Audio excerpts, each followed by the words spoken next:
insert this in.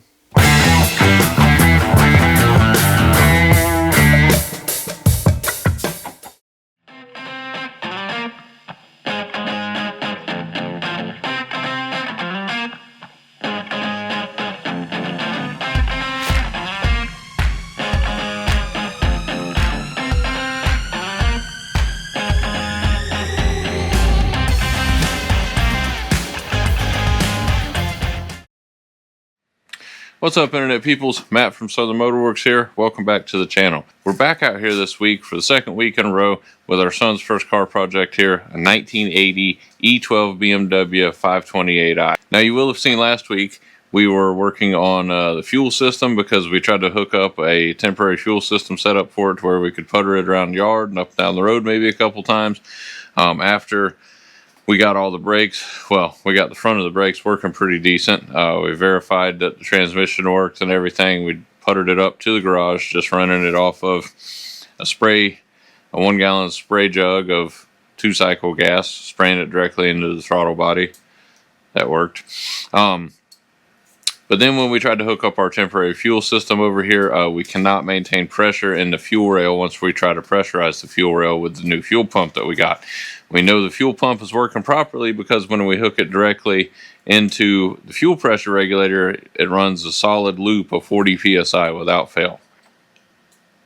So now that we're hooking it into the fuel rail, we're losing fuel pressure somehow. So what I'm thinking is we either have a stuck open injector, or there's some sort of split in the fuel rail or something like that. Not really possible to tell. Well, not well anyway, from the top side here. So what we're going to do is go on ahead and crack into the top of the engine. We're going to take about half of the intake manifold off. The upper portion, nowadays we'd probably call it like the upper plenum. I'm not sure if that's what they call it in these days or not, but it's the upper half of the intake manifold, just minus the runners.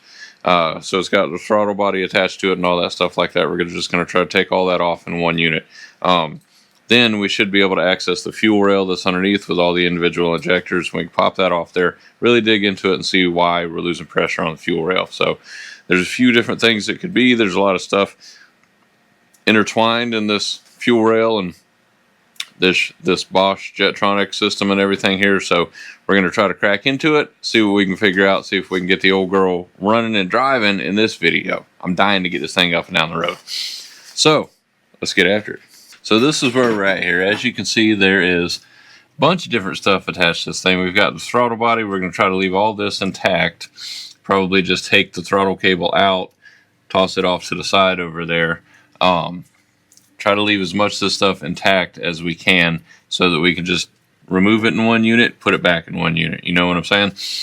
So that's our air hose. We were trying to pressurize the system there. We can just toss that back over here. Put it back on the compressor in a second. So, like I was saying, there's a lot of stuff kind of attached to it, little vacuum lines and whatnot. We got some other things attached to it like this here. I think that's a ground strap there. So first though is the main bolts over on this side. We're going to leave these runners.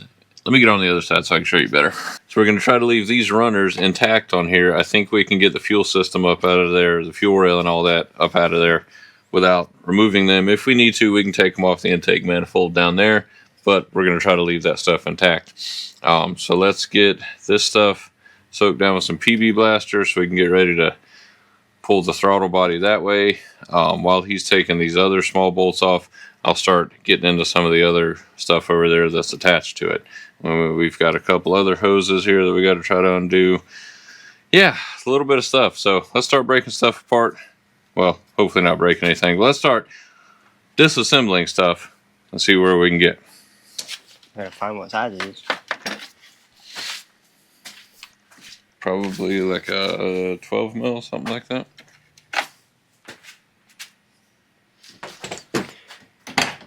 Well, look at you. He was impressed that I identified the 12 millimeter there just by looking at it.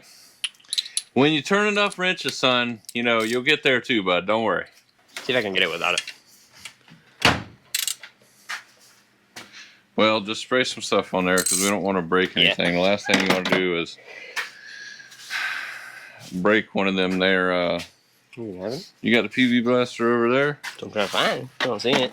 What'd you do with the PB blaster, son? I didn't do it. Oh, it's right here. Oh, he put it somewhere, by God. On my head. You got it? Yeah. Okay. So just start squirting them down.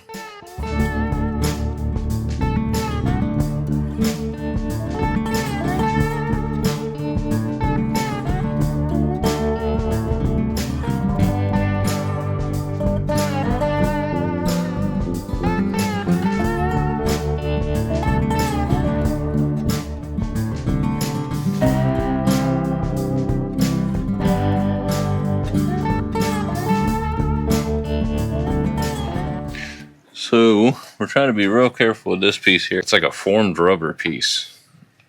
So if we mess it up, I'm sure it's about 2.3, German marks to replace another one. But we got it. That's attached to the throttle body. How do I just unhook that whole deal? I don't think you can. Maybe we should just take the throttle body off and leave it hanging. Yeah, there's two more underneath. Yeah, just give me that 13 or that 12 millimeter with an extension.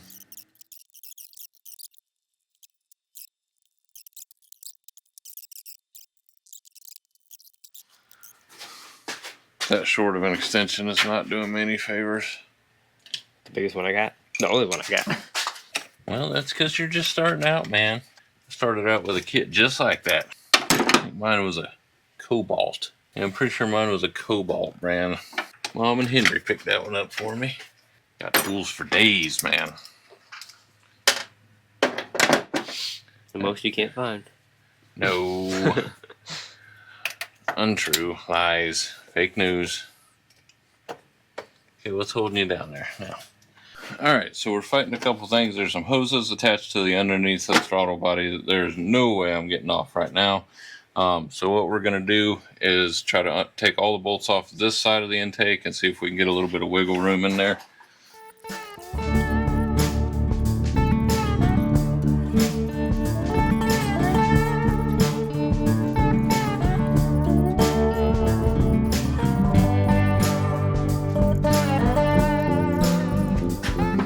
Alright, so update. So what we got going on is there are hoses hooked into the bottom of the throttle body down there, and it absolutely will not get past those. They run down there to a preheater pipe on the coolant system, what it looks like. And I'm not unhooking those and dealing with that tonight. So that's going to be a problem for tomorrow. We got Chinese food waiting for us inside, so we're going to go on ahead inside and get some grub, call it a night. What we're going to have to do is go on ahead and take those intake runners off completely. It's not really what I wanted to do, but it's going to have to happen. So it is what it is. We'll take them off, polish them up a little bit, and reinstall. But that'll give us all the access we would ever need to the fuel system. So we'll do that tomorrow. We're home from the day job, so full day tomorrow. So y'all stick tight. We'll be right back. Alright, so it's following day. If I hit my head on that one more again. Alright, so it's the following day. We're back out here with the old Bimmer. Today we're going to go on ahead and finish getting the intake off. We're going to end up having to take the intake runners off too. I was hoping to leave them on, but we're going to have to let them stay there. Or I was hoping to let them stay there, but we're going to end up having to take them off anyway. So we're going to go on ahead and finish with that so that we can finally get this fuel rail out and take a look at these fuel injectors and whatnot. I don't know when parts are going to be here. We ordered expedited shipping for fuel injector O-rings and some plugs too, a set of spark plugs. Ordered those parts, paid it for like 2-day expedited shipping from Rock Auto, and near as I can tell, the order is still setting in there since Wednesday. We placed it with them on Wednesday, and it looks like it's now Saturday, and they still haven't even passed it off to UPS, so I'm not sure what that's about. Good luck trying to get a hold of somebody at Rock Auto. So we just actually placed an order with FCP Euro. They had the parts that we needed, paid buku bucks for expedited shipping with them also. So we'll see if that actually gets here and is a little bit more dependable than Rock Auto's expedited shipping. we do have gasket material coming, because finding the gaskets for these intake manifolds here, we could find them if I wanted to pay, like, you know, an arm and a leg and your firstborn child in order to get those. So instead of doing that, we just ordered some Mr. Gasket 77B gasket material sheets, and we're going to cut out our own gaskets. So that should work perfect for intake manifold stuff. Shouldn't be no problem with that stuff at all. So there you go. It's windy. It's trying to close the garage door out there on me. So we're going to get that stuff in. That should be here, I think, in a couple days, something like that, 2 or 3 days. In the meantime, we're going to go on ahead and start busting this stuff off so we can get it cleaned up, try to figure out what the actual problem was. You think it's also a 12? Yeah, I'm sure it's 12 millimeter all the way across those. All right, so since y'all know how this is going to go, it's just a matter of taking off 12 more bolts on the bottom side of these intake runners right here. Y'all have already seen us take off the top, so we're just going to bust out the rest of these bolts, and then we'll cut back in whenever we get everything taken apart. Y'all can watch us actually take it off. But for now, let's speed up the footage. Cue the music. That bolt is stupid.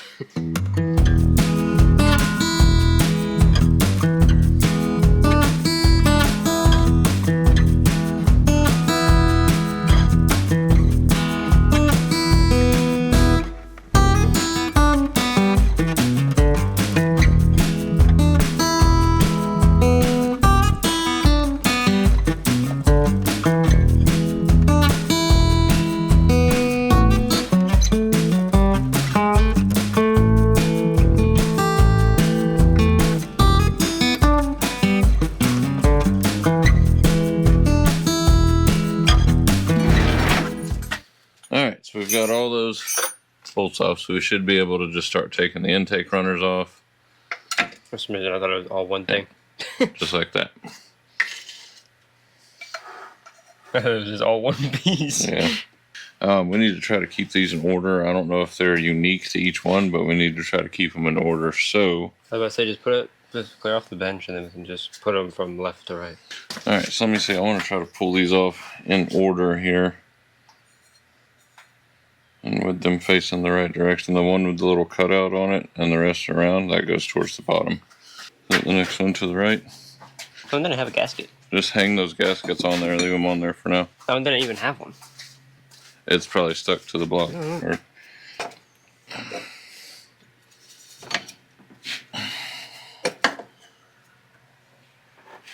that one's stuck.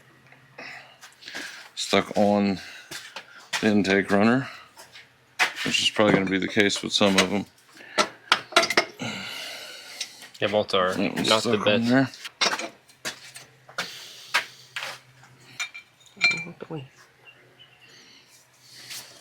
Alright, so we've got our intake runners pulled off there.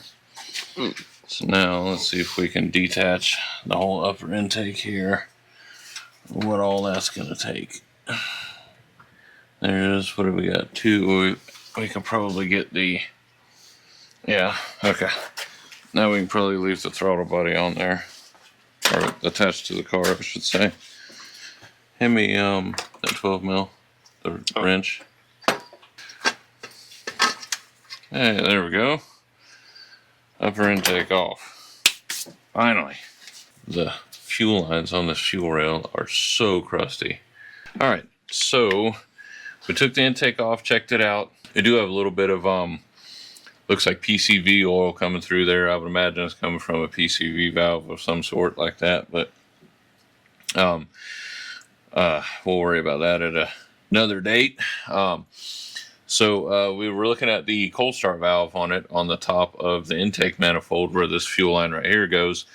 We tested that with a 12 volt power source, and it does indeed open and close exactly like it's supposed to. So that's not going to be where our leak's coming from.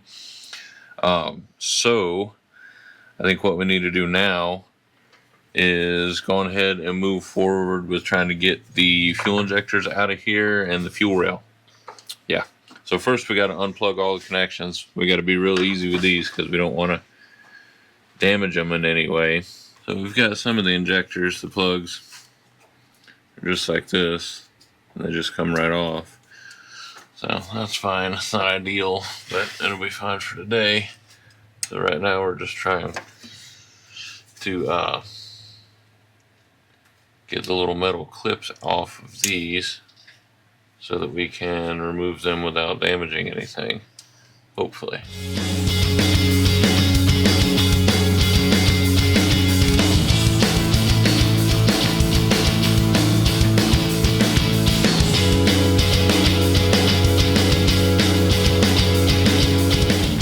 Alright, so we've got our fuel rail here. This is towards the back of the engine, going towards the front of the engine. Strangely enough, this one's been replaced by a new length of hose, which is still hard as a rock. These are all the original hoses, and I don't even know how these things, like, are they pressed on there or what? Like, I don't even know what type of funky stuff we got going on here. I really don't. I think you just pull it off. Maybe. Oh yeah, you just pull it off? Yeah. Well, I was thinking this one came off from... I mean, it don't really matter which one they go back in. I'm just trying to figure out how the hoses come off. What I don't want to do is push on anything too much and damage this fuel rail. Alright, we're going to get into this a little bit here, try to figure it out, and then we'll get back with y'all real quick. Be right back. So we've got all but the last two injectors off there. I wanted to pause for a second. For some reason, all of the bolts were like finger tight on these injectors. So I don't know if that's indicative of something or what, but all of the seals are super old, as you would expect. A lot of them have splits in them and whatnot. So we're going to be replacing all this stuff as soon as we get the parts in the mail. These, I don't know what sort of, I don't know, this stuff must have came from East Germany or something like that back in 1980. It's a joke. Calm down. Anyways, these things have, they're like a push-on deal. Like the rubber's like wedged up inside there, and then I guess you like push it on, and it catches on the barbed connectors here and stuff. But they are super old and crusty, and I'm having to cut them off with a razor blade. I'll show y'all here. We're having to like cut all along the base. And see, they're just ripping off like that. And so then, come over here and you put a slice down it vertically. Like so.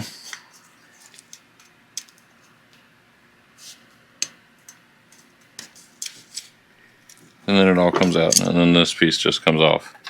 Again, like I said, I don't know who thought that was a good design. Maybe it was 45 years ago. Okay, I think we're finally done getting crusty rubber off our fuel rail.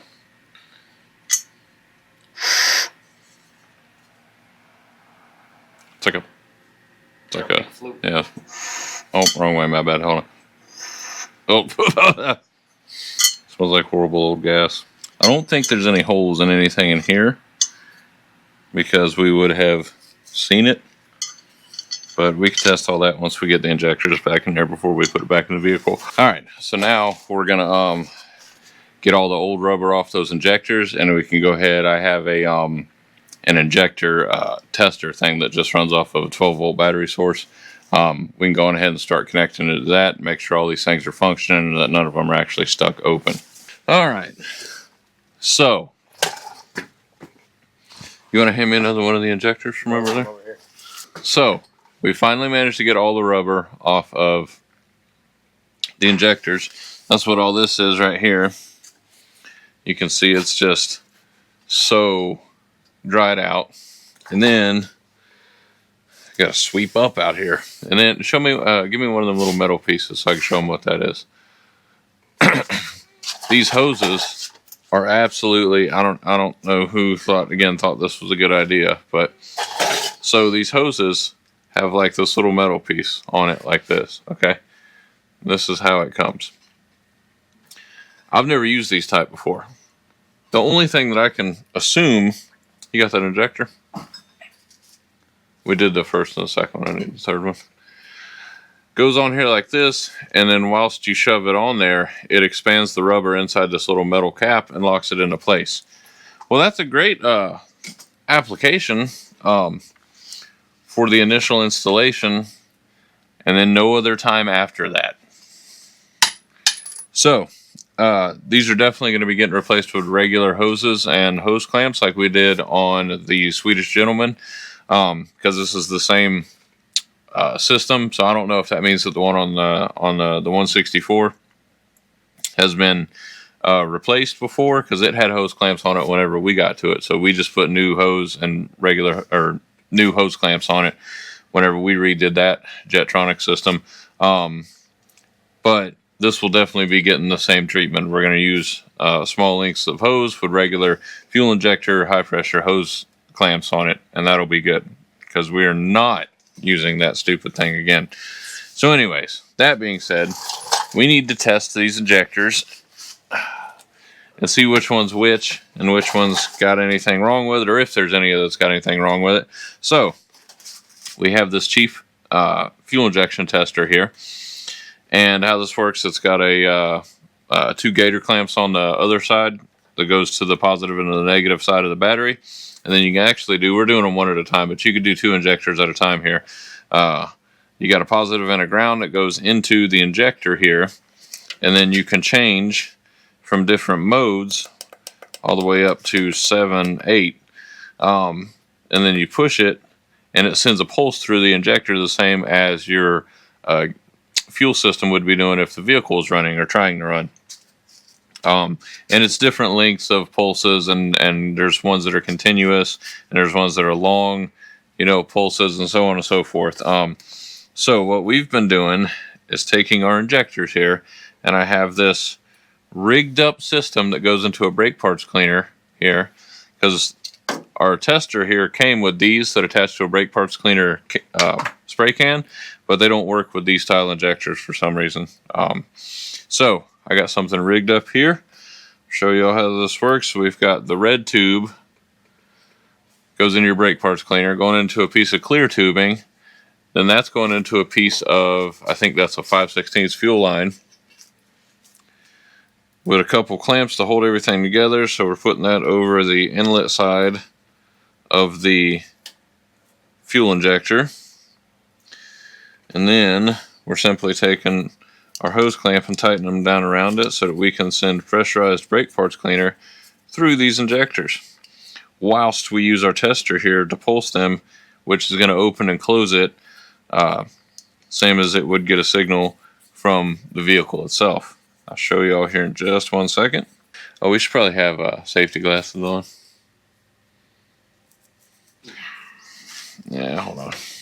Be right back. Let me go get some safety glasses. Aiden doesn't know whether I'm protecting my eyes from fuel spray or getting ready to go snowboarding. Never did that while we were in Maine. Always wanted to try skiing. Not much interest in snowboarding. Always felt like skiing though. Clamped on like so, right? All right, we're gonna set our tester on.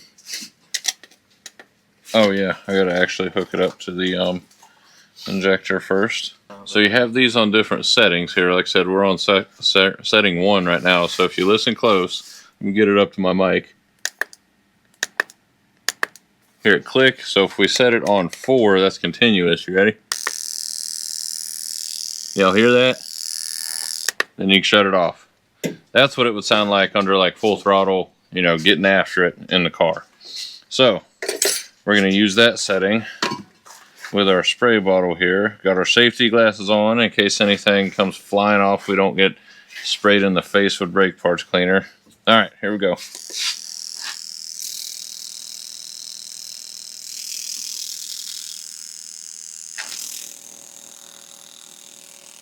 That was a pretty decent mist there. Any of these that I see, we're just running them brake parts cleaner through them so we can make sure that they are completely clean. Alright, we're going to turn our pulse off. Unhook our leads. That's all there is to it. Now this injector is completely clean. We know it's functioning. And we'll move on to the next one. Just that simple. You definitely want to do this in a well-ventilated area. Otherwise, these injectors might start talking to you or something. There's a lot of atomized brake parts cleaner in the air right now is what I'm getting at. So just be careful. Aiden's not used to it. See, I've built up a tolerance over probably about 20 years. Yeah, built up a tolerance over the course of like 20 years of killing my brain cells with brake parts cleaner under cars and such. All right, so that one's good to go. Awesome. We'll clean these up, wire wheel them up. They're fairly rusty where the where the O-rings are supposed to go on them and stuff. So we will clean those up for sure. But not too bad. I'm happy with the functioning of it. So let's bust out the other, what do we got, 3 more? We'll bust out the other 3. We'll speed this up so y'all can just watch it. And be right back.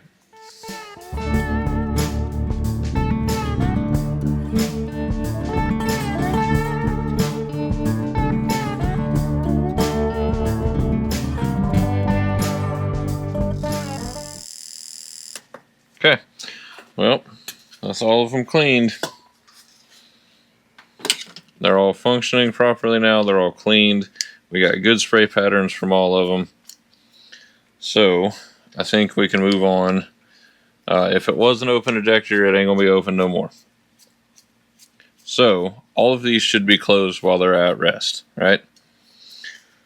So what we're gonna do tomorrow, we get home from the day job, I'm going to bring home some fuel line, the proper size fuel line, because I don't have anything that's the proper size to go between this and the fuel rail. So tomorrow I'm going to bring home the proper size fuel line. We're going to hook all these up in sequence. We'll cap off the line for the cold start. We'll cap that off so that we know that's pressurized, and we'll hook up the system one more time. We'll just do it over here off to the side rather than on the car. And then that will give us a chance to really pressurize the whole system and see if our pressure regulator and our fuel pump and all that stuff is jiving, and we can get this to stay at a steady 40 psi. Or if there's some sort of crack in the fuel rail or something, we know it's not the injectors now. These are functioning properly. But there's something else that was making us lose pressure. So before we put it all back in the car, just to find out that it's still not working, we're going to pressurize all this stuff off to the side and make sure that we're getting our 40 psi that we want. So y'all stick tight. We'll be right back with more fuel line. So it's a new day. We've got supplies. I cleaned out the local O'Reilly's for 5/16 fuel line here. This is not for fuel injection systems. But it says 50 psi. It's for carburetor systems and stuff. But it's going to probably work fine for the stuff that's in there because that's only going to be running at 40 psi. I guess we'll see. We'll see. I'm going to have to order more anyways. Today we're going to be making all the little short runner pieces that go between the fuel rail and the injector because I want to get those attached so that we can hook this stuff up and kind of bench test it over here off to the side, make sure this is all going to work. So first we got to cut a bunch of little pieces of this, 6 of them, and get in 12 hose clamps so we can connect the injectors back to the fuel rail. So let's bust that out real quick. We're just going to put it like that for and call it good. Because every single one of them that was on there was all brittle. They just broke. Yeah. Okay. So hand me that first injector, and we'll see if this is going to be...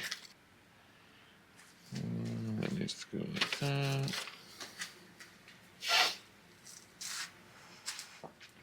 Flathead as well. That's one.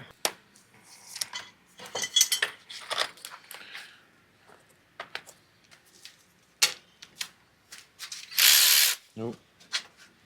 Wrong way. Uh-huh.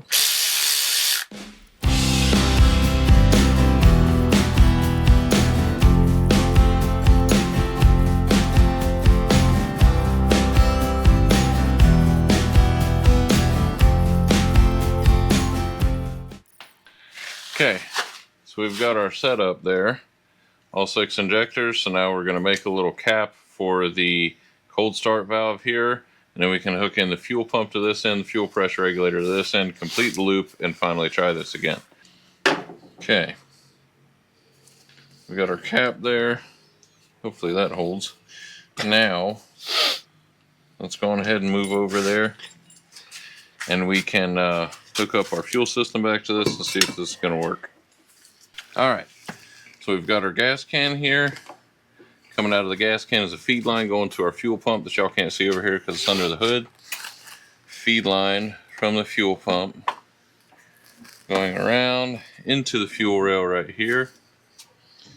All the injectors are on.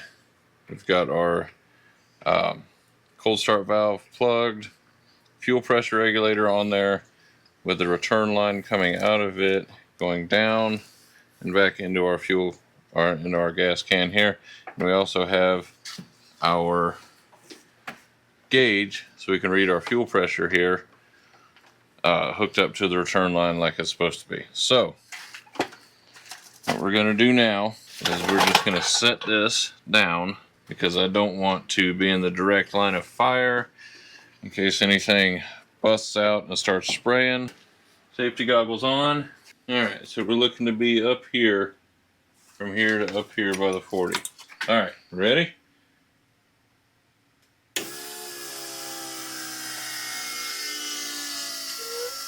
Don't have any leaks or anything anywhere. We're still only getting 5 psi. Is it this fuel pump is the problem? Okay, so we're still only getting 5 psi for some reason, so we're going to have to do some more investigating here, try to figure something out. So we'll be right back. Okay, so updates. You know, sometimes you really shouldn't try to work on cars, rescue 45-year-old Bavarian automobiles whenever you're extremely tired from the day job. So I think the reason why we had such low PSI before is because I had the fuel pressure gauge placed after the regulator. And so it was measuring the return line pressure, which you all know is, you know, next to nothing. Because when I placed it in line, like where it would be to measure the fuel rail pressure, we get exactly like 41 PSI. Y'all want to watch the gauge here? Dead on, 40 PSI, 41 maybe. Okay. So, but that still doesn't explain why it was kind of running like crap before, though. Unless it was because that injector was stuck shut, because we did have one injector that would not function. Would it not start if one was bad? Yeah, I mean, it's only a 6-cylinder. If it's a V8, it'll run on 6 cylinders, but a 6-cylinder running on a 5 is a little bit more, especially a small 6-cylinder like this is a little bit more, you know, a little less likely. So now I'm at a bit of an impasse. I guess we could just throw it back together and try to see. We're still waiting on the O-rings to get here in the mail, so we can't do anything with it tonight anyways. But now I'm kind of second guessing myself and wondering if that stuck injector that was stuck closed was the problem the whole time, and we were just dumping fuel from the ones that were firing, and that's why they were wet. Either way, they're all spotless now, and I've got a perfect, like, 4-piece, you know, pattern coming out of them. But there was one that was definitely stuck. When we did it with our tester, you all saw in the video there, it wouldn't function at all until I rapped on it a couple times and tried to clean it, and then it busted open. I'm wondering if we were trying to run on 5 cylinders, and that's why it wasn't really running very well. Because we're clearly getting 40 PSI where we're at now. So, we're going to call it a night there. We should have the O-rings in here tomorrow. We will probably, if those get here tomorrow, we'll, well, either way, before we move forward, we're going to start cleaning up all these intake runners and everything. Still waiting on the gasket material to get here for that. So we're waiting on some parts. As soon as these parts get here, we'll be right back. We'll start cleaning, reassembling, and we can finally try to test this fuel injection system again and see if this is going to work 100% or if we're going to be back to the old drawing board. So y'all stick tight. We'll be right back. Alright, so today real quick, we're just waiting on some extra parts to get here in the mail. We've got some of it in, still waiting on a couple more things to get here, so that they should be here tomorrow so we can finally start reassembling stuff. So tonight, just nothing but cleaning. So, I'm not going to talk, y'all ain't going to listen. I'm just going to cue the cleaning montage, we'll put some music behind it, y'all can sit back and watch, alright?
Alright, so it's a new day. Crappy audio because I didn't hook up the mics yet. But he's over there finishing cleaning the little hold downs for the fuel injectors. We got the injectors all cleaned up 100% here, ready for their new O-rings, which are right here. 6 bottom ones, 6 top ones. We got our intake runners all cleaned up, all 6 of those. We got our intake manifold all cleaned up. We got our gasket material here, just a sheet. Hopefully it's enough. If not, we got some other stuff. If not, we got some other stuff we could probably use. He's just about done cleaning those. As soon as he does, we're gonna step inside into the air conditioner, and I'm gonna cut out all of these little intake manifold gaskets that we need, because I'm not doing that out there in heat if I ain't got to. Alright, so unfortunately we didn't get as much done today as we wanted to.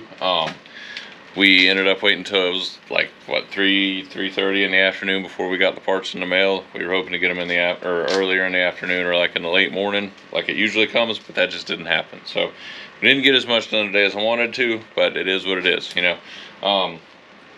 So what we've been doing today is just making a ton of gaskets. I don't know if y'all have ever tried to buy gaskets for one of these old E12 BMWs.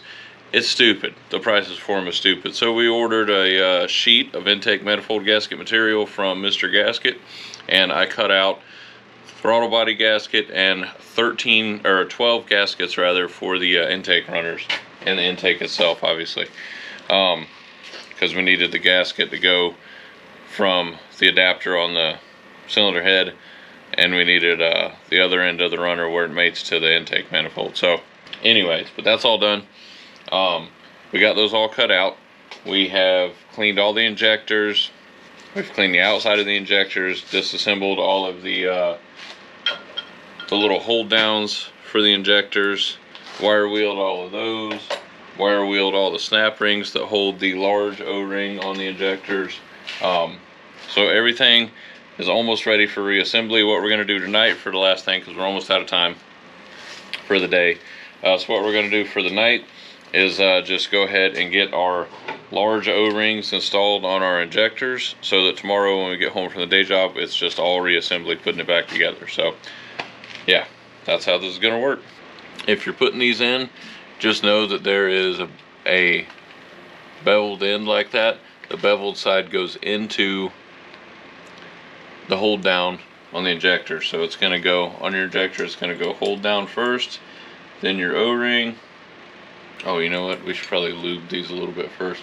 So we're just going to use a little engine assembly lube there, just to help these slide on there and not worry about them tearing or anything like that. And this assembly lube, you're not going to hurt nothing with that being on there. That's going to work perfectly fine.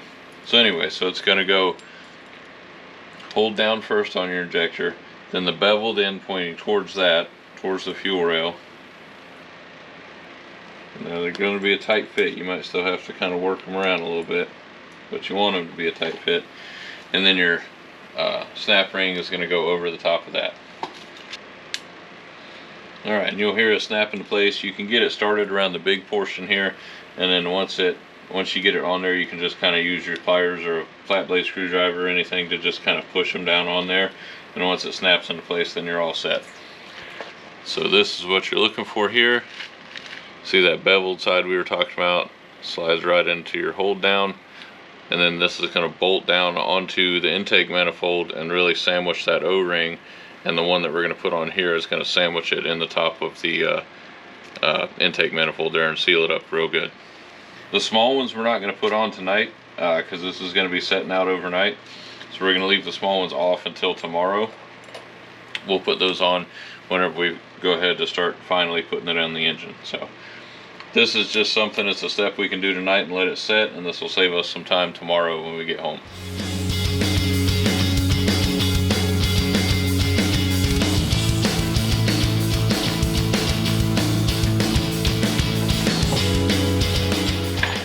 Alright, so there's our injectors, all completely assembled with our hold downs, O-rings.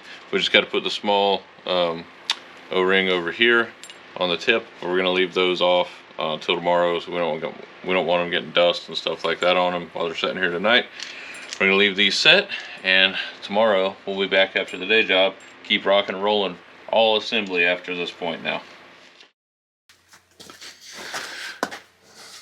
All right, so it's a new day. We're over here just doing some last minute cleaning on the lower intake manifold that's on the cylinder head here. That's the only surfaces we need to wipe down real quick. Everything else is completely clean. The bores for the fuel injectors are clean. We've got all our gaskets made. We made all those yesterday. Everything else is cleaned, polished, and pretty much ready to go. So all we're going to do now is clean these surfaces real quick, and then we can go ahead and finally start putting this intake back together.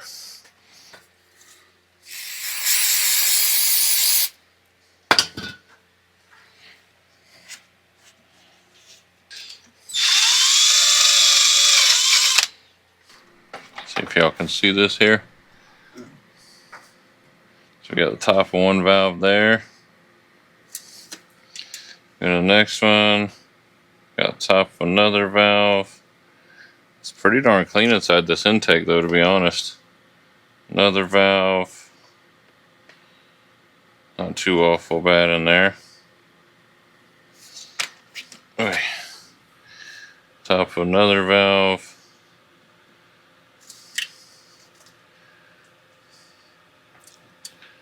Another one there.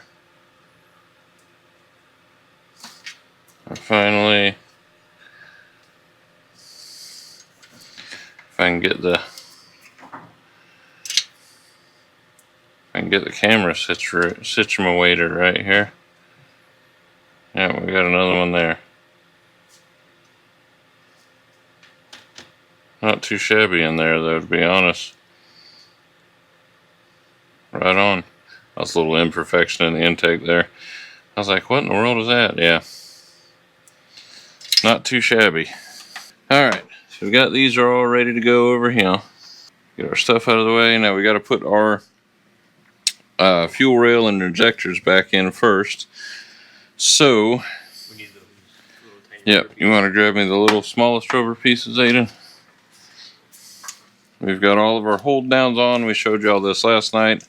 Now, we're just going to be putting on our smallest O-rings here, and those go right on the tip of the injector.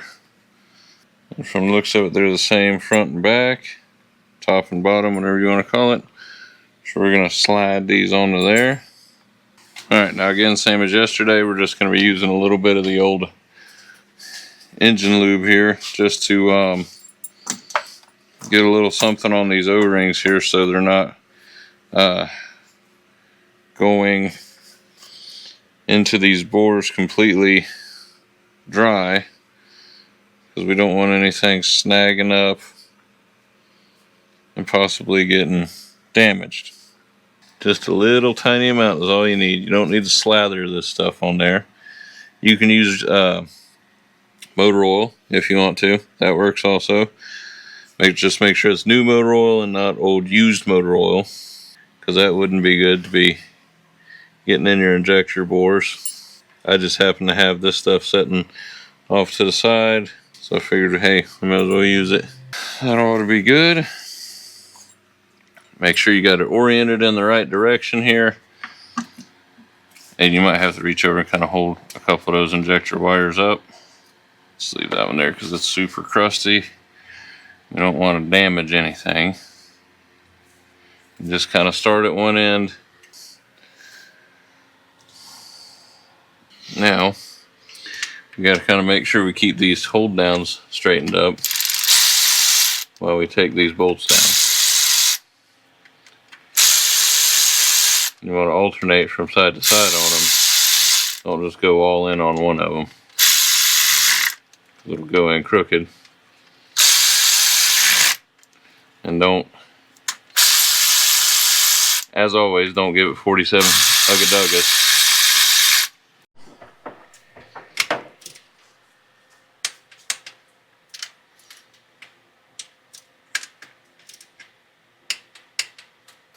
Alright, all done there. Alright, so we're moving on to putting our intake runners on here. Just giving them a quick little wipe off there to make sure there's nothing on them. All right, so we're all set. Nice and clean. You can see there, nice and shiny. We've got these in order. This one's at the front of the engine, and then we've got them going back. So, we've got all our gaskets made here. Y'all saw that. This is Mr. Gasket 77B, just a large sheet. We cut out all our own gaskets. I added up the price. When I could find these gaskets in stock, when they were actually out and about, over $100 for this, for the gaskets here, for all this stuff. 23 bucks, a sheet of Mr. Gasket 77B intake manifold gasket. Hopefully this works. These don't seem to have, I don't think they're really have any metal, well, I don't know, maybe there's some metal particles in there, but they're mostly paper. So what we're going to do is just be giving them a thin skim coat here of the Permatex. This is the Optimum Max Temp. This is the red. Headers, manifolds, slip fit exhaust parts, turbochargers. This should work just fine to seal this up. And I mean, the flanges on our stuff here, they're not perfect. They're not bad, but they're not perfect. There are some imperfections. So this combined with the paper, rather than using like say a modern like an MLS or multi-layer steel gasket or something like that, this is going to crush a little bit better. It's pretty thick stuff. It's going to crush a little better. With this on there, it'll fill in imperfections pretty darn good, I do believe. So we're going to skim coat this stuff and start getting these put on there, I reckon. Actually, we're going to skim on the engine side, and then we will run the gasket down on the studs that are on the engine, and then we'll skim the runner side here and go ahead and put them in. That's how we'll do it. That'll be the least messiest way possible. Alright, so looking at these here, make sure I get them placed in the right direction. Alright, so I'm going to little skim coat on here, and I'll show y'all what I mean by that when I get done with it. A tiny little layer is all you want. You don't want to gob this stuff up on there. Alright, see, that's what we're talking about there. You want to lean in there, Ada, so you can see. That's what we're talking about there. Just a tiny little layer. You can see it's not changing the thickness of the gasket. It's just a skim coating over the gasket there. So that's what you're looking for. So now we're going to put this on the engine side. We've got that tacked up on there. So now we're going to run through and skim all these, get them hanging on the intake manifold, and then we will bring the runners over and start putting them on.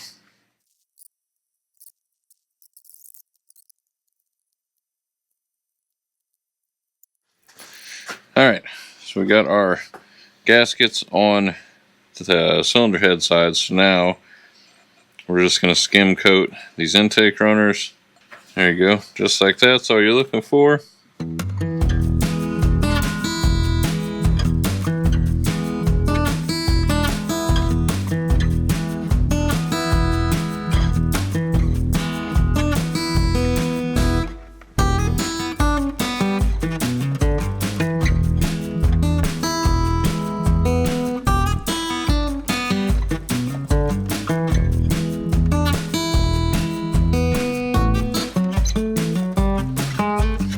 Alright, so again, we just got a little skim coat here of the red going on. We'll take our nice homemade gasket here, put that on there. Fits nice and snug. Press it down into that skim coat.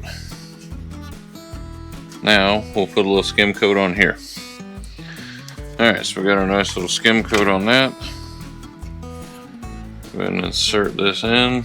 We'll go over to that side and put the bolts on.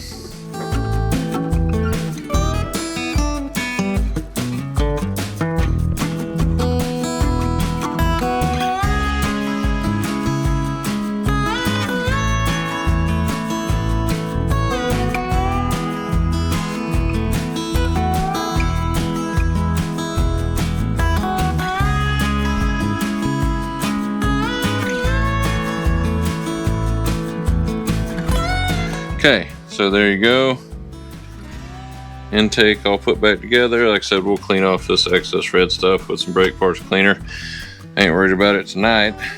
We've got to tighten down the cold start valve the rest of the way. Got to put the throttle linkage back on. We might tinker with a couple more things, but that's going to be pretty much it for the night. Like I said, he's kind of tightening up some hose clamps and stuff. We're going to let this that highest temp RTV there set down for the night, and we'll come back through and torque spec all of the intake bolts and everything tomorrow when we get home from the day job. It is late. I'm whooped, tired, hungry, and going inside for the night. So we'll see y'all tomorrow when we get home after the day job. Alright, so today we're just getting a real late start. We had to do an oil change on the diesel real quick for a trip we got to take tomorrow and Sunday, so we can go up and do an engine swap on a 2008 Ford Edge. Not our general cup of tea here on Old Southern Motorworks channel, but it's all good. Alright, so what we're going to do today is torque down the intake runner bolts here, and from what I can see online, it's like 11 foot-pounds, which comes out to like 132 inch-pounds, which isn't much of anything, and that's fine with me. If it seems like they're not tight enough or they're leaking, we can always go more, but what you can't do is go back once you strip one off because you put it too tight. So, dial this thing into 132 inch-pounds here.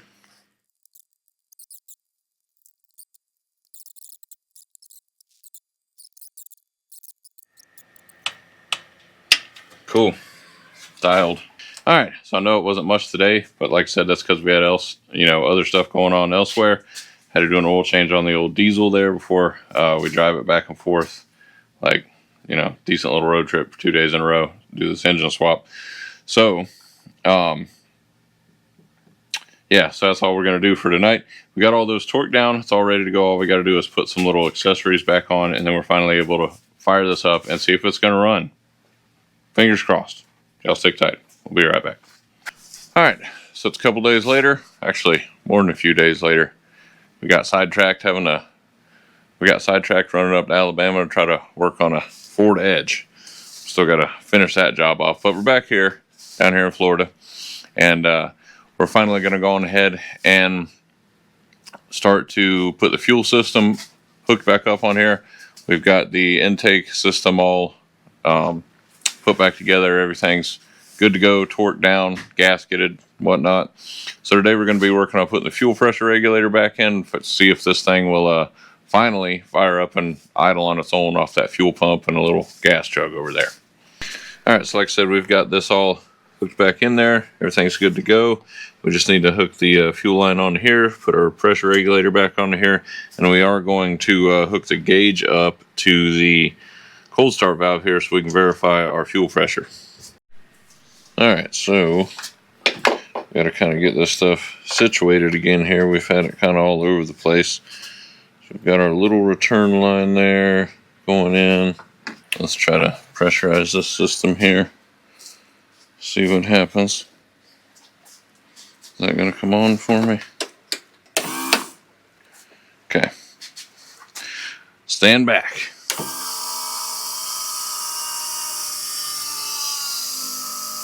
.40 PSI, buddy. Running perfect. You hear any leakage? No? Let's try it one more time. Can y'all see that gauge on the camera there? Yeah, you can. Solid 40 PSI. Perfect. I think we're ready to try to start it. See, now it may run a little off because we got the air box completely disconnected and everything over there, so it's going to be getting way more air in than it should, but it is what it is. We should be able to get it to idle at least for right now like that. Alright, so I'm going to pressurize the system. You try to start it, we'll see if it'll idle at all. Alright, here we go.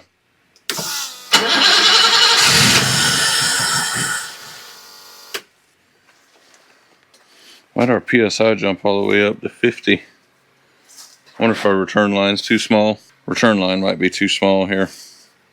Hold tight. Okay, so we got a bigger return line on there, It's enormously long right now because it's a whole spool and there's no sense in cutting it just for this. So we just left it really long. It'll be all right. All right, you ready? I'm try to fire it again. Good.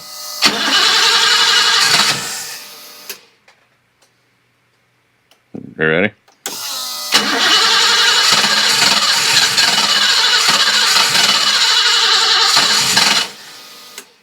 Okay, try giving her some gas whenever you go to do it, okay?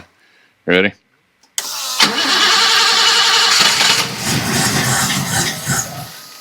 Let me double check what PSI. I'm assuming it's supposed to be 40 PSI, but something's either, whether it be spark plugs. All right, so we've double checked everything here and we should be good to go. So let's give it another try. Oh, hold on. Okay, ready?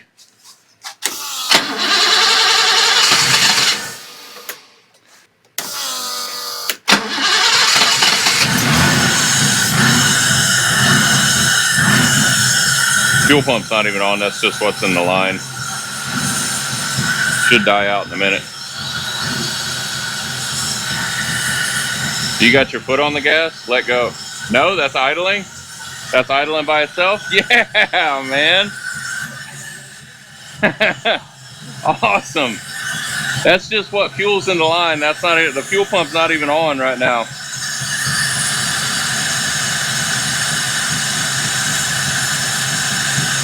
Let her sit there and warm up a second. I'm surprised it's running that long. Try giving her a little gas, see if it'll die off.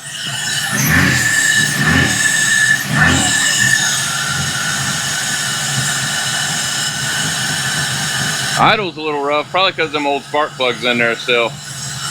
Remember, they were getting a bunch of gas thrown on them, so they're probably fairly rough. All right, shut it off and see. Okay. Woo! Smells like waking up German Clydesdales, you know what I'm saying? It's a little smoky in here. All right, I'm gonna turn the fuel pump on this time. I wanna watch the PSI so we can make sure that we're not gonna like blow the freaking fuel lines out of this thing. All right, hold on. She's going a little past 40 PSI. That fuel pressure regulator may just be giving everything she's got right now, if I'm honest. All right, good. You may have to get it started. I mean, she's still pretty cold. To get it started, you may have to give her a little gas. All right, you ready?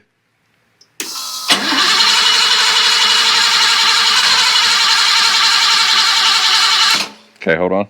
I'm gonna go open up the garage door. It's getting fairly caustic in here. All right, you ready to try to start it?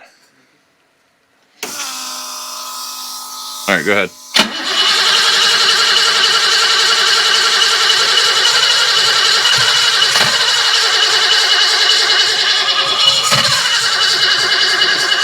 Hit that. All right, we'll switch places here. The boy's gonna try to work the fuel pump. I'm gonna try to start this thing, use the old expert foot here. All right, go ahead and turn her on.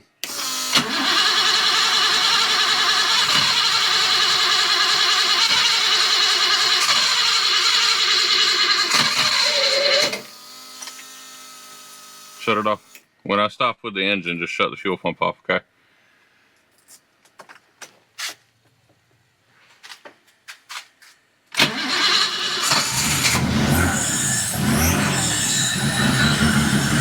You got the fuel pump running? Turn it on. Shut it off.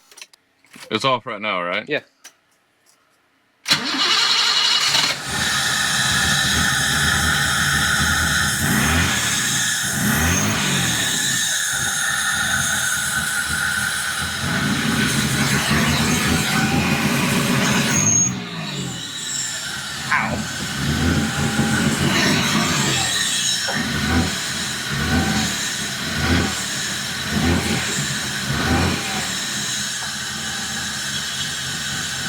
Tom. Huh? What?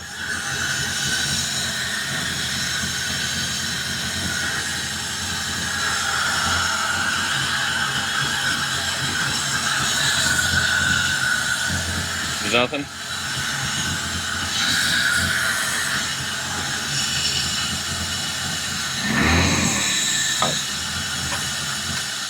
Okay, that makes 0 sense to me. Okay, so here's where we're at. So we can get it idle up and run, but only if we pressurize the fuel rail with a little bit of fuel. You ready? Okay, good.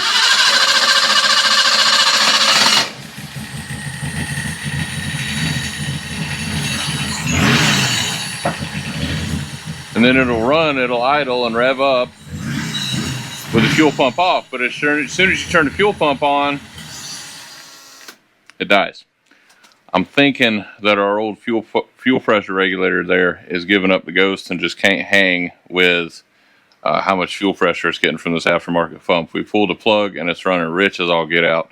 So, from the looks of it, we're going to have to order aftermarket fuel pressure regulator. I'll try to see what I can find, either a pump that puts out less PSI or a regulator that aftermarket regulator that can handle this larger pump or something. But engine's going good. Engine runs good. Our intake system is not leaking. All those handmade gaskets we put on there, none of that's leaking. I sprayed brake parts cleaner around it to double check that. That's working fine. But our injectors are working fine also. When you pressurize the fuel rail, it runs like a top. But as soon as you turn the fuel pump on, she's getting too much juice, and I think it's just overwhelming. Even though it's saying the PSI on here, I think it's just overwhelming the fuel pressure regulator. So we're going to call it a night there, and I'm going to go online and see what I can find as far as an aftermarket pressure regulator or some sort of pump that'll work better. Something. We got to figure out something here. So we'll be right back. All right, so it's a new day. We have updates. I'm knocking stuff over. So we finally managed to get this thing up and going after a bunch of tinkering, talking to some folks on some Facebook groups for these old E12s and whatnot. We had a problem, turns out, with our with the fuel pressure regulator, the original one, and our air fuel meter, which is like a super old school MAF sensor, right, on your modern vehicles. So we ended up going with an aftermarket, and we'll zip tie this up somehow, probably shorten that hose a little bit there, but we'll fix this somehow here in a second, temporarily. It's all just temporary so that we can make sure the transmission functions right and everything works good. But our original BMW fuel pressure regulator here, I think, just couldn't handle all the PSI coming out of the modern pump. So we got rid of that one, and we ordered up a universal fit one over here that goes up to like 140 PSI or something like that. Way more than we'll ever need for this old Bosch system. So right now we have this thing set to, what did we end up with yesterday? Like 29 PSI, something like that? I think at idle we were running right around 29 PSI, and we actually got it to idle and it would rev and everything was fine. Now these plugs, it's kind of missing a little bit because these plugs are super old and fouled in there, but we're not even worried about putting the new ones in there right this second. We'll do that in the future here. We want to get this dialed in first before we worry about that, because if this isn't dialed in, she's still running too rich, we'll just foul out a brand new set of plugs, and that's no bueno. So we got this on there. We got it dialed in fairly decent to where it actually will fire up and run with the fuel pump on, and then as soon as you shut the fuel pump off, the engine dies out exactly like it should. So we've got two different gauges going on here to verify fuel pressure. We'll probably line this one up on the windshield or something so we can keep an eye on it. But and then we have this one here on the regulator, which works too, and they're both right around 29 PSI, just hair shy of 30. All of our fuel lines are good. We're not getting any leaks or nothing like that. Everything's looking good. Also, so once we got this on there, we dialed in the fuel pressure, but we were still having some problems. It acted like it wanted to run more, but it just would not idle, and it was still wanted to shut out and drown itself out and flood itself out whenever we turned on the fuel pump. Turns out the problem over here was this air fuel meter, or AFM. Now, like I said, this is like a MAF sensor now, a mass airflow sensor that you'd have on a modern car, kind of sensor dialed into the side of the air intake or something. Well, this entire big chunk of metal here is the air fuel meter, and it has two flaps inside there, and it measures the airflow going into the intake based on how open or how closed those flaps are. Okay, and we had a problem. We thought maybe it was just because it wasn't plugged in, so, or you know, so we unplugged it, no difference. Plugged it back in, no difference. We took it out, and there was a hole on the underside of it. So I don't know if y'all know, but once you get excess air like that going into your, on a modern car, your mass airflow sensor, or in this case on the MAF, it throws everything off. It's basically like a big intake leak. So, so we've blocked that off just temporarily with some tape. And when you know it, now it idles and doesn't die out when you turn the fuel pump on. So that was part of the problem there. So guy in the Facebook group, on the E12 BMW Facebook group, if you ever happen to see this video, appreciate you sending me down that rabbit hole with the AFM over there. That was indeed the ticket. So appreciate it. Today what we're going to do is real quick, we're just going to kind of zip tie some stuff into place so we don't have stuff flopping around as much. We got to add a little bit of coolant to it. I'll top off our little 1 gallon jug here, and then we're finally going to back this thing out of the garage here and try to take it for a rip. So let's get this stuff buttoned up real quick, and then we'll open up the garage doors, get her down off these jack stands that she's been sitting on for like 2-3 weeks now, and see what happens. Alright, so we got everything about buttoned up here. We got to throw a little extra coolant in there. We had a rust hole in the coolant pipe down here, so that pipe's darn near impossible to find, so we slid the hose up on it a little further and re-clamped it. So we got everything zip tied pretty well. That might flop around a bit, but I think it'll be all right. This stuff's all, you know, not going to go anywhere. We got this super redneckified up there so we can watch the pressure gauge. That's secured. All these lines are secured. Our, you know, interim fuel tank there is secured. We're about ready here. One thing we did have to do before we can do anything is the exhaust. I don't know if y'all remember in the video where we put, what did we do? We put new shocks on German toe, and then we went to pick this up, and whenever we were picking it up, we ended up having to, what in the world was somebody using to hold that exhaust on? It's just like a chunk of, anyways. We ended up having to use a piece of cloth. I don't even know what I stole that from, but something in the car to hold this exhaust up because it was completely rusted. Now, this thing, yeah, get that on camera down there. So this thing was completely disconnected, so I don't think this was affecting the running of the vehicle, but it was just flopping around down there. But I can tell you, there's a bunch of stuff inside this thing. I can tell just from the feel of it. Watch.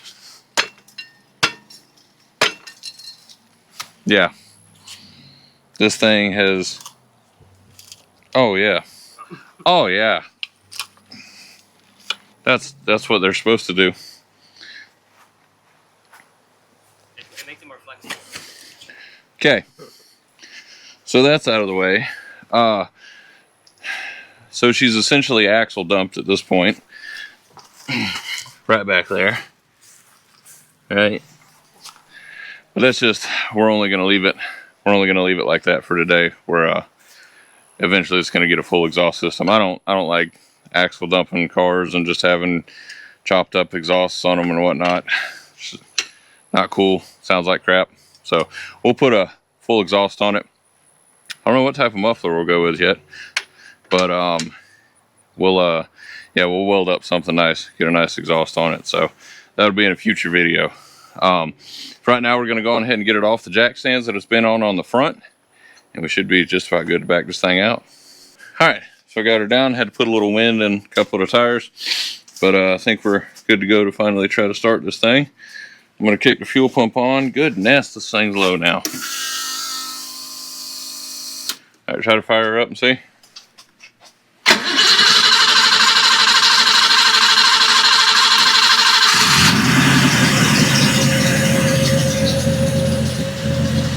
Alright, we're going to let her idle for a second and then try to back it out.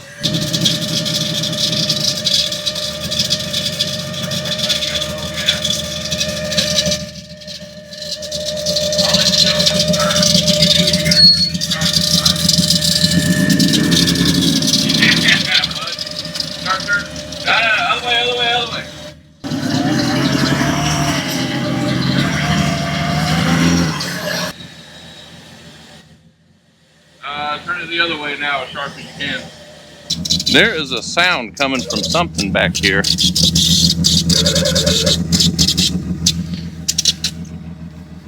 If I had to venture, I guess it's probably old fuel pump trying to do something. Let's make sure that's let's make sure that's not pumping nappy fuel all over the place.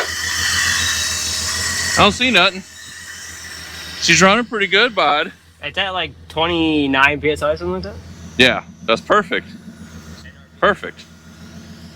All right, all right. Look at this thing here. Driving under her own power for the first time in like 8 or 9 years now. Sounding pretty decent. Even the brake lights work. Come on now. All right, let's try to take it for a spin, see what happens. We're gonna leave the hood open in case that's because she's idling a little rough still. All right, put her in reverse, turn the wheel to the right. Moving. It's wiggling, it's like bouncing. All right, we'll take it real easy, like that second gear. You're fine. If something comes apart in the trans tunnel, it'll just kill both of us. Yeah, don't go no faster than that. Keep her right about 15. We're just testing here. Once we get past up here, go ahead and turn her around. Past what, the pole? Yeah.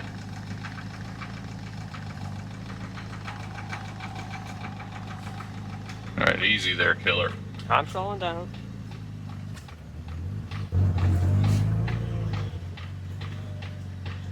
There you go, right in there.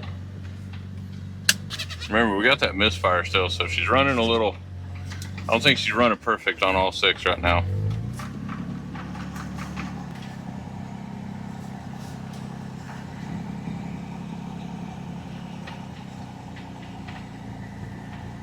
Test the brakes. Good, try the brakes, see what happens. Oh yeah, bud. That's right.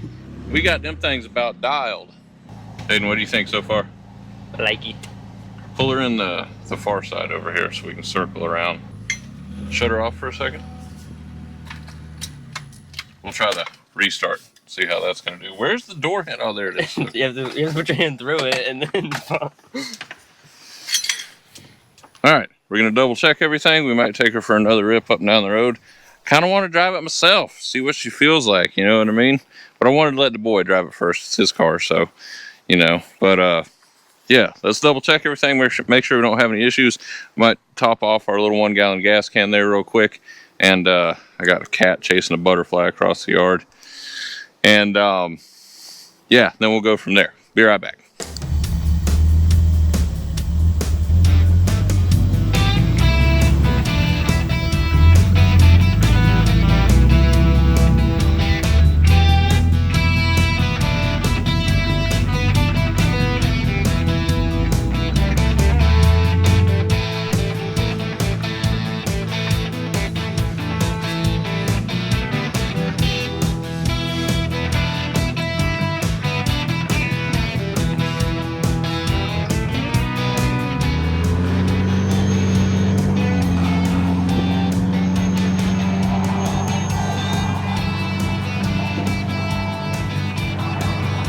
No wiggling no more. Huh? There's no wiggling anymore. Yeah, no. That was 20. I think it's something on the unit. It almost sounds like something on the drive shaft there. But she's running again. No. I know I was looking for the shifter like on the diesel. Got a temperature gauge. Not temperature, but I should think it'll fly off.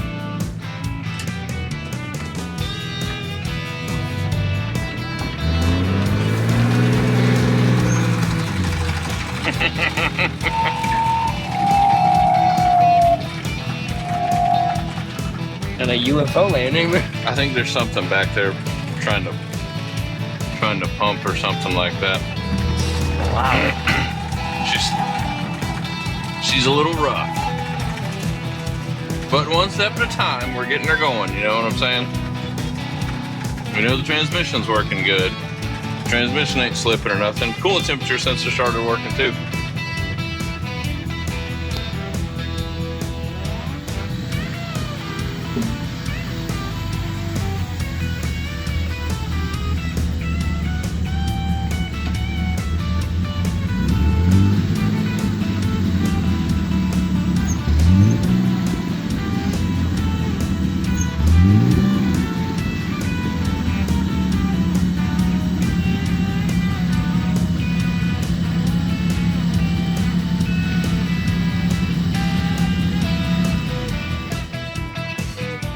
All right, so there you go. Like I said, first time moving under our own power since like 2017. Oh, gotta fix that weather strip in there. Super janky sort of setup to run it, but it's working. It was working. So everything worked fine. The transmission seems to work fine. I think we got a problem with the front universal joint back there or something, so we'll get it back on the concrete and try to figure that out. Go fast parts from a defunct German auto parts manufacturer. Anyway, everything in the rear end seemed to work fine. We didn't have any funky noises coming out of the rear axle or anything. We know the brakes are working, at least pretty decent. Brake lights are working also, so that revamp that we did on the front brakes seemed to work. She stops pretty good. I think we even got it to spin a tire over there a little bit. So this is a real good first step as far as getting this thing revamped to where it needs to be. Getting her back on the road, back up to snuff, so to speak. Got a lot more to do, but we'll get there. All right, so that's going to do it for this episode of Southern Motorworks. As you can see, we've managed to save another piece of German steel from the scrapyard, or from setting at least. So we got a lot more to do on this one. Obviously, this is just the first initial step. There's plenty more to do. We need to figure out the sound coming from the universal joint underneath there. We got to figure out a more permanent solution for the fuel system. I don't know, guys. We may we may just say to heck with it and go on ahead and reset this thing to factory and put a regular fuel tank in there if I can find one, and plumb everything up with the original sending units and lift pump and inline pump, and then we can just eliminate that as far as, you know, any sort of issue with the running of it. But it is running. We know the engine is sound. It doesn't make any funky noises. There's no knocks, no taps, no, you know, whatever, whines. It is misfiring, but that's probably mostly because it has a bunch of old wore out fouled plugs in it. So, but the engine is, you know, we know it's a good unit. It's only got like, what is it, 78,000 miles on it or something? 88,000 miles, yeah. So it's, you know, shouldn't be anything wrong with it, and sure enough, it runs perfectly fine as far as, you know, engine internals and stuff. Now I think we've got some issues with some sensors and stuff. It seems to not really want to start again after it's hot, but that could be something to do with the fuel pressure issue too. But we'll get all that sorted out in the future. Let us know down in the comments, what do y'all think we should do? Should we throw the fuel cell in the trunk and continue trying to run this aftermarket pump here, or should we just hunt down an original BMW tank and, you know, try to reset this thing back to factory? Let me know what y'all think down in the comments. But either way, that's going to be something we deal with in a future video. So like I said, that's going to do it for this episode of Southern Motorworks. I appreciate y'all hanging out with us, watching us struggle and finally get to drive this thing after all the effort we put in. And appreciate y'all coming along with us on the little journey here. There's plenty more to do with the old E12 BMW here. Plenty more to do. He's got a bunch of ideas. A little. Yeah. All right, so I appreciate y'all hanging out. Don't forget to like and subscribe if you enjoy this sort of content, so that you can see the updates on this whenever we move forward with it. There's plenty more to do. So we'll catch y'all on the next one. Y'all have a good one out there. All right.